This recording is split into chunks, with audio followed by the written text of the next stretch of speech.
취미로 카메라를 즐기는 캠래프입니다. 오늘도 심야 카톡으로 돌아왔습니다. 이 심야 카톡 같은 경우는 그냥 오디오만 듣고자 하시는 분들, 그 요새 유행하는 팟캐스트라고 보시면 될 것 같습니다.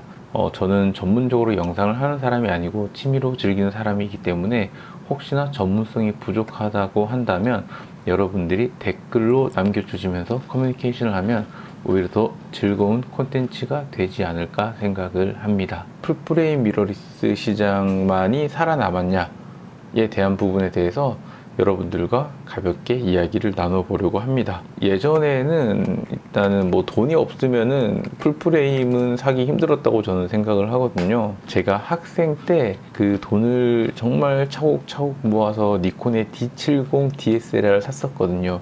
정말 저에겐 큰 감동이었습니다. 하지만 그때 돈이 없었기 때문에 저는 풀프레임 DSLR을 사지 못했습니다. 이제 DSLR을 쓰신 분들, 아니면 20년 전부터 이 디지털 카메라를 쓰셨던 분들은 그 크롭 센서와 풀프레임 센서의 가격 갭이 좀 많이 낮던 걸로 다 기억하고 계실 것 같아요. 그리고 캐논에서 5D라는 모델이 나왔을 때도 굉장히 혁신적이고 새롭다라는 느낌을 많이 받았었는데, 근데 최근 미러리스 시장으로 넘어오면서 좀 많이 달라진 것 같아요. 예전에는 일단은 크롭 센서로 시작을 하자라고 생각을 했었는데, 요새는 풀프레임 센서로 바로 시작을 하시는 분들이 많으신 것 같습니다. 그리고 물론 제조사에서도 풀프레임 센서를 가지고 있는 저가형 바디들을 출시를 하면서 이제 입문자들도 크롭보다는 풀프레임 센서로 입문할 수 있게 이렇게 시장을 많이 바꿔놓고 있는 것 같기도 합니다. 다시 돌아와서 우리는 왜 풀프레임 미러리스를 고르려고 하나? 저 같은 경우는 이제 사진보다는 영상을 주로 사용하기 때문에 이 영상에서 미러리스 카메라를 사용한 지가 얼마 되지 않는 것 같습니다.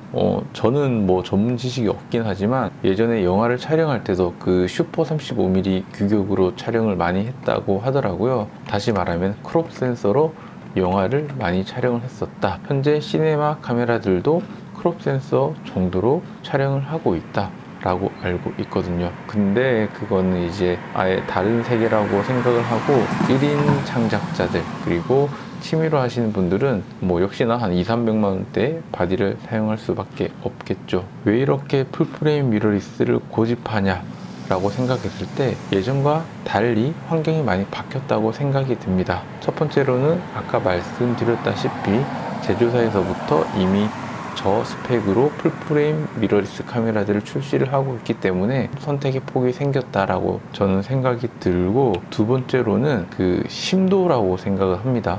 얕은 심도.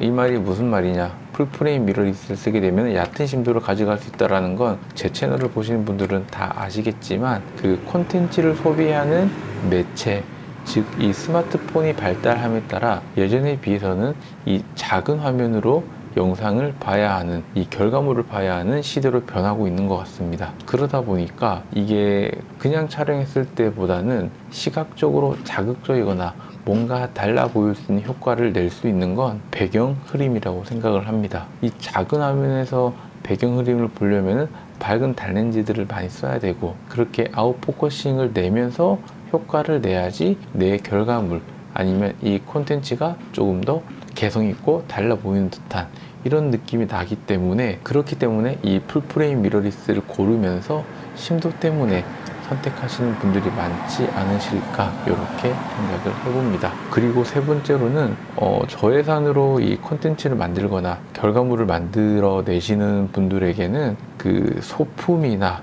이런 현장 미술들이 부족하기 때문에 그걸 또 이제 배경 흐림으로 날리기 위해서 또 그런 부분도 있지 않나 생각을 합니다. 저도 한 번씩 이제 좀 큰 규모의 현장을 가면은 저는 몰랐는데 소품을 하나씩 다 사가지고 필요한 곳에 다 배치를 하더라고요. 그렇게 배치를 다 하고 부족한 부분에는 또 조명을 채워놓고 그렇게 촬영을 하던 것 같던데, 이제 저예산에서 그리고 적은 인원으로 그 소품을 사고 촬영이 끝나고 폐기하기에는 또 그건 이제 힘들기 때문에 이 배경 흐림으로써 그냥 이 주인공이나 아니면 주요 피사체에만 집중할 수 있게 이 풀프레임 미러리스 카메라를 또 많이 고르고 있지 않나, 이렇게 생각을 합니다. 참고로 저는 그 레드벨벳의 아이린 님이 촬영하는 현장을 한 2번 정도 갔었거든요. 있거든요. 엄청나게 미인이시더라고요. 그리고 네 번째는 또 이 조명 때문이지 않나라고 생각을 합니다. 정확하게는 저조도 상황인 거죠. 풀프레임 미러리스 카메라를 쓰게 되면서 가장 크게 가져가는 이점은 역시나 큰 센서에서 오는 적은 노이즈라고 볼 수 있잖아요. 거기 이제 α7S3나 FX3 같이 듀얼 베이스 ISO 12800으로 때려 넣은 카메라들은 정말 빛이 없는 환경에서도 잘 쓸 수 있다라고 생각이 들고 루미스 S5 마크 2X도 로그 촬영할 때 ISO 640 그리고 4000으로 듀얼 베이스 ISO가 시작이 되거든요. 스마트폰으로 이 콘텐츠를 소비한다고 봤을 때 거의 한 8000 12800까지 쓰더라도 이질감이 전혀 없더라고요. 그러다 보니까 이 조명이 없는 환경에서 이 저조도에서 유리한 부분을 가져가기 위해서 이런 부분 때문에 또 풀프레임 미러리스를 고르려고 하지 않나 라고 생각을 합니다.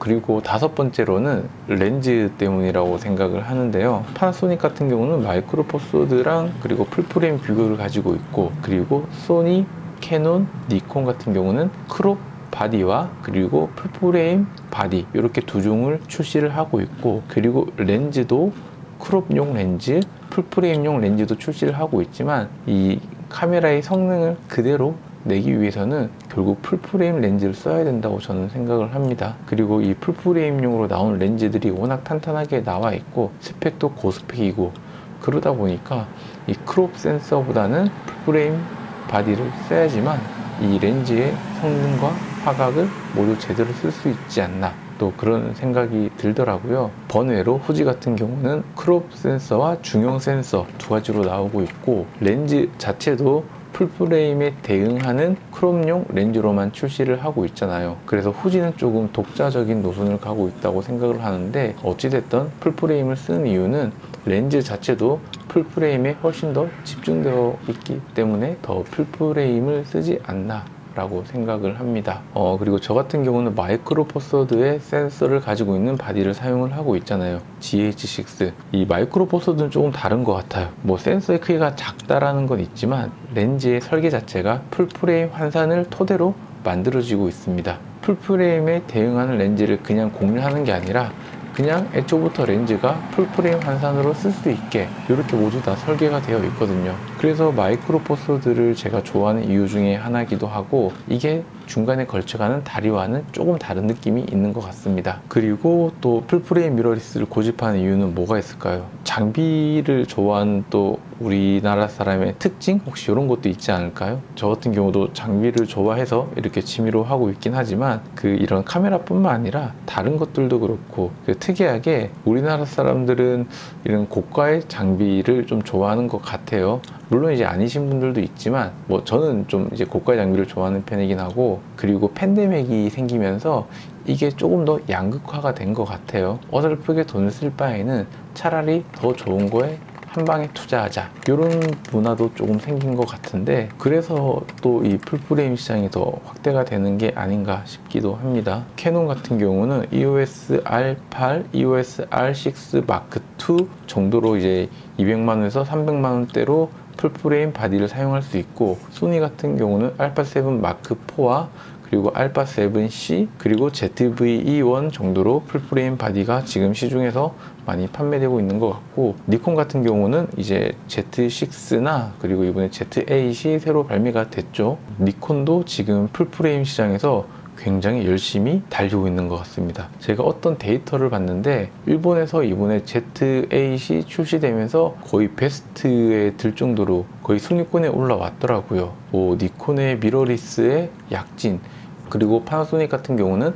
역시나 S5 마크 2와 S5 마크 2X가 위상차 오토포커스를 달면서 이렇게 또 시장에서 경쟁을 하고 있고, 200만원대에서 300만원 사이에 풀프레임 미러리스 카메라들이 경쟁을 하고 있다고 생각을 합니다. 캐논이 EOS R8로 저가형을 탁 치고 나와가지고 이 처음 입문하시는 분들에게 좀 고민을 많이 덜 수 있는 포지션으로 굉장히 타겟팅을 잘 했더라고요. 일반인을 대상으로 접근할 수 있게 가격대를 낮춘 거, 이것도 저는 정말 대단한 마케팅이라고 생각을 하고요. 그래서 오늘은 제가 이 풀프레임 미러리스를 왜 고르려고 하나, 왜 풀프레임 카메라가 먼저일까, 이런 부분들에 대해서 그냥 여러분들과 팟캐스트처럼 이렇게 이야기를 나눠봤고요. 또 여러분들이 생각하는 뭐 다른 이유가 있다면 또 댓글로 남겨주시면 뭐 재미있게 또 토크, 커뮤니케이션을 할 수 있을 것 같습니다.